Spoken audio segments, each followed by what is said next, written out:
দ্বিবার্ষিক সম্মেলনের সম্মানিত সভাপতি ও আমাদের প্রধান অতিথি জাকারিয়া তাহের সুমন সহ আমি আবারও সালাম দিতেছি। আসসালামু আলাইকুম ওয়া রাহমাতুল্লাহি ওয়া বারাকাতুহু।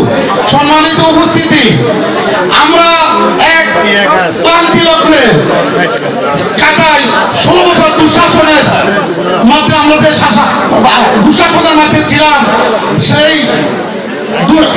শাসককে আমরা আন্দোলনের মাধ্যমে আমরা 5 আগস্ট যে বিজয় লাভ করেছি, যাদের রক্তের বিনিময় এই বিজয় লাভ করে দিয়েছি, এই সবাই সবার আত্মার মাগফিরাত কামনা করতেছি।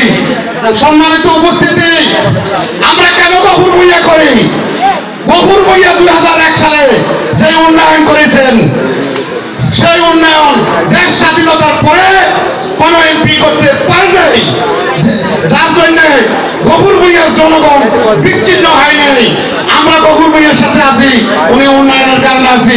আমি যেখান থেকে দাঁড়িয়ে কথা বলতেছি, এদিকে থেকে যেদিকে তাকাই সব কালো রাস্তা, সকল রাস্তার উন্নয়ন উনি করছেন এবং আমাদের কলেজ করছেন, বিশাল হাসপাতাল করেছেন এবং হাই স্কুল করেছেন।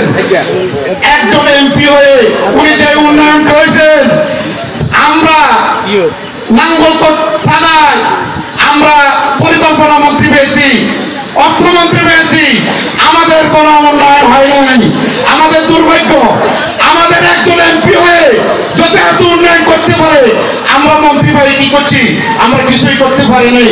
সম্মানিত উপস্থিতি, বেশি কথা বলবো না, তবে ওই এই কি কয় যে সম্মানিত উপস্থিতি, আমরা আলহাজ আব্দুল গফুর ভূঁইয়ার পক্ষে সবাই কি ঐক্যবদ্ধ কিনা? আমরা ওনাকে কি সামনে সংসদে পাঠাতেছি কিনা? আমরা ওনাকে কি মন্ত্রী হিসেবে দেখতে চাই কিনা? সম্মানিত উপস্থিতি, মেয়ের জন্দাবাদ দিই যদি গৃহস্থ যদি চলে যায়, এটা মেহমানের কি অসম্মানী হয়নি?